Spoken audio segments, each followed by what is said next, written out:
Sister kicked me out, and my parents supported her. Now your room will be hers. Dad shouted laughing, so I left. A week later when my lawyer called them, parents begged me. I always knew my family was screwed up, but I never thought they'd actually throw me out like I was nothing. My sister, Grace, had been working for this moment for years. Ever since we were kids, she'd made it her mission to turn our parents against me. She would steal things and blame me. Break things and say I did it. Make up stories about how I was lazy, disrespectful, or just a burden. And my parents? They always took her side. No questions asked? I remember one time when we were younger, Mom's purse was on the counter, and later that day she noticed some money was missing. Grace immediately gasped and said, "Derek took it!" As if she had just cracked the case. I hadn't even been near the purse, but it didn't matter. Mom's face fell in anger, and before I could get a word out, she was screaming at me that I was a liar and a thief. Meanwhile, Grace was standing behind her, smiling. She always did this. And every time she got away with it, she pushed a little further. First, she tried to convince them to throw me out by lying about me. Saying that I was disrespectful, that I never helped around the house, that I stole from them. But even though they acted like they believed her, they never actually made me leave. Not until she just asked. The night before my birthday, I heard them talking about it. I was already in bed, half asleep, when I heard my door creak open slightly. I stayed still, breathing slowly, pretending to be asleep. My mom whispered, "He's asleep," then gently closed the door. I thought they were just checking on me, but then I heard them go back down the hall, their voices low. That's when I heard Grace speak. "I want him gone." That woke me up quickly. I stayed very still and listened. "He bothers me and I'm tired of it," she continued. "I don't want to live with him anymore. I don't see why I have to share a wall with him. I want his room. I want him out." Dad barely hesitated. "Then tell him to leave. We'll support you." That was all it took. No discussion, no worries about where I'd go. Just a simple agreement, as if getting rid of me was as easy as deciding what to have for dinner. Then my mother laughed. "Your room is finally going to be bigger. We can knock down the wall and connect it. You deserve it." My stomach felt like it had dropped out of my body. They weren't just okay with it. They were excited. I lay there staring at the ceiling, my heart pounding. I wasn't even angry at that moment. Just numb. I guess part of me had always hoped, foolishly, that deep down they cared about me. That maybe one day I'd do something right in their eyes. But this? They didn't even hesitate. I didn't sleep much that night. The next morning I sat at the breakfast table waiting for them to say it. They thought I had no idea what was coming. Grace took her time, scrolling through her phone, eating her toast, dragging it out like she was savoring the moment. Finally, she looked at me with that smug little grin and said, "You should start packing. We've decided it's time for you to leave." I looked at my parents. Dad was drinking his coffee like nothing was wrong. Mom was focused on her phone like it was just another morning. She finally looked up at me. "It's for the best. Grace deserves more space. She's a wonderful daughter and she deserves it. She's earned it." As if I were something she had worked hard for. Grace smiled. "So you'll be gone by tonight, right?" I didn't say anything for a few seconds. I just looked at her, trying to understand what I had done wrong besides being born. I swallowed hard. "Yeah." Grace beamed like she had just won an award. I packed my things that night. Not that I had much. Just some clothes, my phone charger, and what little money I had saved. It was just enough for a cab. I could hear them laughing in the living room as I stuffed my life into a bag. When I stepped outside, I didn't even get a goodbye. Dad just slammed the door behind me. I stood there for a second, staring at the house I grew up in, then I turned and walked away. I knew exactly where I was going. To Grandma and Grandpa's house. I walked to the end of the street and hailed a cab. I had just enough money to get to my grandparents' house. They lived about 30 minutes away, and I spent the whole ride staring out the window, trying not to think about the fact that my own parents had just thrown me away like garbage. When I finally got there, it was late. I stood at their door for a second before knocking, suddenly feeling stupid. What if they didn't want me either? What if I had no place to go? A few seconds later, my grandmother opened the door. She was wearing her robe, her face full of concern. "Derek?" I tried to say something, but my throat tightened. She pulled me inside without another word. "What happened? What are you doing here so late?" I swallowed hard. "Mom and Dad kicked me out." Her eyes widened. "They what?" So I told her everything. How Grace had always been against me. How she finally convinced them to get rid of me. How they didn't even hesitate. I didn't want to, but when I was done talking, I couldn't stop the tears from coming. I hadn't let myself react back at the house. I had kept it all inside. But here, standing in my grandmother's warm kitchen, it hit me all at once. She hugged me tightly. "Oh, honey." Then I heard a voice behind me. "What's going on?" I turned around. My grandfather was standing there, his face hard. He had always been a quiet man, the kind of guy who didn't talk much, but when he did, people listened. I quickly wiped my face. "Mom and Dad kicked me out." His jaw clenched. "They did what?" Grandma told him everything I had just told her. As she spoke, his face grew darker and darker. When she finished, he sat down at the table and was silent for a moment. Then he said, "And where exactly do you think they got this house?" I frowned. "What do you mean?" Grandma sighed. "Your grandfather bought this house for them when they got married." That took me by surprise. I had never thought about it before, but it made sense. My parents had always struggled financially, but they had owned this house for as long as I could remember. I just assumed they got lucky or something. Grandpa shook his head. "They think they can kick my grandson out of a house I gave them? No. It doesn't work like that." He pulled out his phone and scrolled through his contacts. "I'm going to fix this." Then he looked at me. "You trust me?" I nodded. He handed me a small piece of paper with a phone number on it. "Call this man tomorrow. His name is James. Tell him who you are and explain the situation. Then don't do anything else. Just wait." I didn't quite understand what was happening, but I nodded again. Gran made me some tea and we sat in the kitchen for a while. She kept shaking her head and muttering that she couldn't believe what my parents had done. I could barely take any of it in. The exhaustion was starting to set in and I felt like my brain was on autopilot. Finally, she led me into the guest room. "Get some rest, sweetheart. You're safe now." I laid down and stared at the ceiling.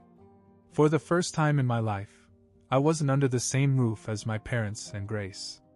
And for the first time in a long time, I felt like maybe that was a good thing. I woke up to the smell of bacon and coffee. For a second, I forgot everything that had happened. I was warm, safe, and the house was quiet. No arguing, no tension, no Grace. Then it hit me. I wasn't home. And I wasn't going back. I sat up, rubbing my eyes. My phone was on the nightstand, and when I picked it up, I saw a few missed texts from my mom. "Mom, where are you?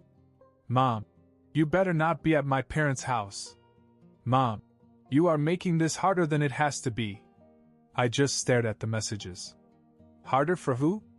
I didn't reply. Instead, I got dressed and went to the kitchen, where my grandma was setting the table. Grandpa was sitting with his coffee, scrolling through his phone. He barely looked up. "Did you call James yet?" I shook my head. "Not yet." He slid his phone toward me. "Do it now." I picked up the paper with the number and dialed. The phone rang twice before a deep voice answered. "James speaking." I swallowed. Hi. My grandpa told me to call you. He said you could help?" There was a pause. "You must be Derek." "Yeah." "All right, kid. Tell me exactly what happened." So I did. Everything from the years of Grace turning my parents against me to them finally kicking me out. I even told him about the conversation I overheard and the way my dad had slammed the door behind me. James listened without interrupting. When I was done, he exhaled sharply. And they're still living in that house? Yeah. Not for long. I frowned. What do you mean? Your grandpa owns that house. Not them. And legally, he can do whatever he wants with it. I hadn't really processed that part yet. It was their house, as far as I had always known. But now I realized they didn't own anything. James continued. I'll handle the paperwork today. They'll get a call soon. I hung up and looked at Grandpa. What exactly is happening? He sipped his coffee. They're about to learn a very expensive lesson. By noon, the first call came. Grandpa's phone rang, and he answered it on speaker. It was my dad. What is going on? Grandpa didn't even blink. You have 1 week to pack your things and leave. What else isn't clear? Dad stammered.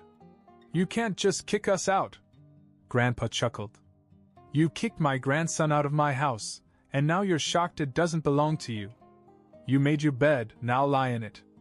I could hear my mom in the background, freaking out. Grace was yelling something, but I couldn't make out the words. Grandpa, please, my mom said. We didn't mean for it to be this serious. It was just a misunderstanding.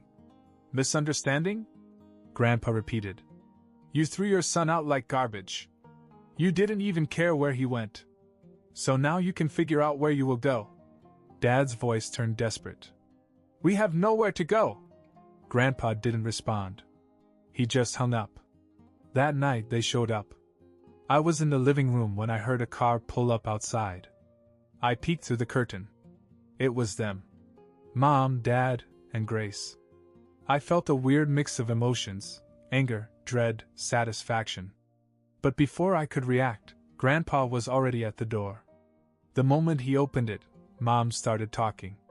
Dad, please, can we talk about this inside? He didn't move. No. Say whatever you need to say right here. I stepped up behind him. Grace's eyes narrowed when she saw me, but she didn't say anything. Mom looked at me, then back at Grandpa. You don't need to do this. We're family. Grandpa raised an eyebrow. Family? You mean the family you threw out last night? Dad groaned. Look, we were wrong, okay? We shouldn't have done that. But this isn't fair. You can't just evict us. Grandpa crossed his arms. Actually, I can. And I have. Grace finally spoke up, her voice sharp. This is all his fault. She pointed at me. He ran to you like a little snitch because he couldn't handle being told to leave. I laughed. I wasn't the one who asked to be kicked out. That was all you. Her face turned red. You don't even deserve that house. I do. Grandpa let out a short laugh. Then by your own. Grace looked like she was about to explode. Mom tried again. Dad, please. We'll fix this. Just let us stay. Grandpa shook his head. No. You wanted Derek gone? Well, now you are. You have 1 week to get out, or I'll call the cops and have you removed. Dad clenched his fists, his face dark. For a second, I thought he was going to try something, but then he exhaled sharply. Fine. They turned and walked back to their car. Just before getting in, Grace spun around and glared at me. You'll pay for this. I didn't say anything. I just watched them drive away. Grandpa shut the door and sighed. Well, that was fun. I looked at him. Do you think they'll actually leave? He smirked. Oh, they will.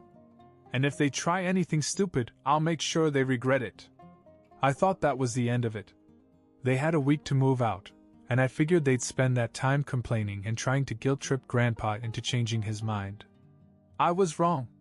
Because 2 days later, I woke up to find out my parents had reported me missing.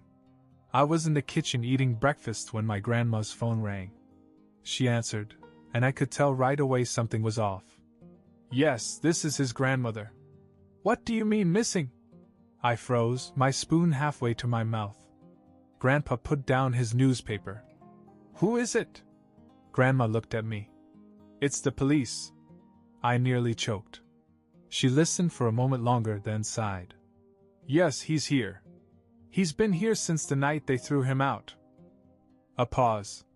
No, he's not in danger. No, we did not kidnap him. He came here on his own. At that point, Grandpa stood up and took the phone from her. Officer, let me make something clear. My own daughter kicked this boy out with nothing but the clothes on his back. He had nowhere to go, so he came to his grandparents' house, which, by the way, I own. Now, if you want to investigate something, maybe start with why they abandoned their son in the first place. The conversation didn't last much longer. Grandpa was calm but firm, and by the end of it, the officer apologized for the confusion and promised to close the case. The second Grandpa hung up, my phone started buzzing. Mom. I ignored it. A minute later, a text came through. Mom, you've made this worse than it needed to be. The cops were just here. Come home and fix this. I laughed out loud. Come home? Were they serious? Grandpa shook his head. They're trying to cover their asses. They probably realize how bad it looks that they kicked you out, and now they're panicking. I thought that was the end of it. I was wrong. Again. That night they broke in. I was lying in bed, scrolling through my phone, when I heard a noise downstairs. At first, I thought maybe Grandma had left a window open or something, but then I heard voices. Low, urgent whispers. I sat up, my heart pounding. Then I heard the sound of the back door unlocking. I jumped up and ran to Grandpa's room, shaking his shoulder. Someone's in the house. His eyes snapped open, and within seconds he was up. He grabbed something from his nightstand, I didn't see what, and motioned for me to stay behind him. We crept down the hallway toward the kitchen, where the sound was coming from. Then we saw them. My parents and Grace. Standing in the dark, right inside the back door. Grace saw me first. Oh, look! The little snitch is awake. Grandpa flicked on the light. What do you think you're doing? Dad didn't even flinch. We came to talk. Through the back door? Grandpa's voice was ice. Mom crossed her arms. You weren't answering our calls. We had no choice. Grandpa scoffed. Breaking and entering was your only option? Dad ignored him and looked at me. Derek, enough. Pack your stuff. You're coming home. I stared at him. You kicked me out. Remember? Mom stepped forward. We made a mistake, okay? We were upset, and we acted too fast. But we've thought about it, and we've decided you can come back. You just have to apologize to Grace. I almost laughed. Apologize for what? Grace smirked. For causing all this drama. I was speechless. Grandpa wasn't. Get out. Dad glared at him. You can't keep him here. Grandpa tilted his head. My house, my rules. And I'm done playing nice. That's when I saw what he had grabbed from his nightstand. A gun. He wasn't pointing it at them, but he didn't have to. Just holding it was enough. Grace's smirk vanished. Mom took a step back. Dad clenched his fists. Grandpa's voice was calm. I've given you every chance to walk away from this with some dignity. But if you don't leave right now, you're going to find out exactly how serious I am. No one moved. Then Dad exhaled sharply. Fine. They turned and left through the back door. But just before leaving, Grace glanced at me. This isn't over. Then they were gone. Grandpa locked the door behind them, double-checking it. He turned to me. They try something like this again, I'm calling the cops. The next morning, Grandpa called. I was still on edge from what had happened the night before. Every little sound made me jump, and I kept checking the windows as if I expected my parents and Grace to come back. I was sitting at the kitchen table staring at my untouched plate of eggs when Grandpa walked in with his coffee and phone in hand. He didn't even look at me. Time to end this for good. He dialed a number and put the phone on speaker. After a few rings, my father answered. Hello? Grandpa didn't waste any time. You listen to me, and you listen good. You're going to pack up and leave this house by the end of the week, just like I told you. And you're not going to bother Derek ever again? Dad scoffed. Or what? Grandpa leaned back in his chair, completely calm. Or I rewrite my will. Silence. Then Mom's voice came over the phone. You wouldn't. Grandpa chuckled. Try me. I stared at him, confused. What does that mean? I whispered. He covered the phone and looked at me. It means I was going to leave them something when I died. But now? Not a damn dime. Dad's voice was tight. You're bluffing. You think so? Grandpa replied. I have my lawyer on speed dial. I can have everything changed by the end of the day. That house you live in? Gone. Every last dime I've set aside for you? Gone. And guess who gets everything? He looked at me. It took me a second to process what he was saying. Grandpa wasn't just kicking her out. He was cutting her off completely. Mom's voice came back, full of panic.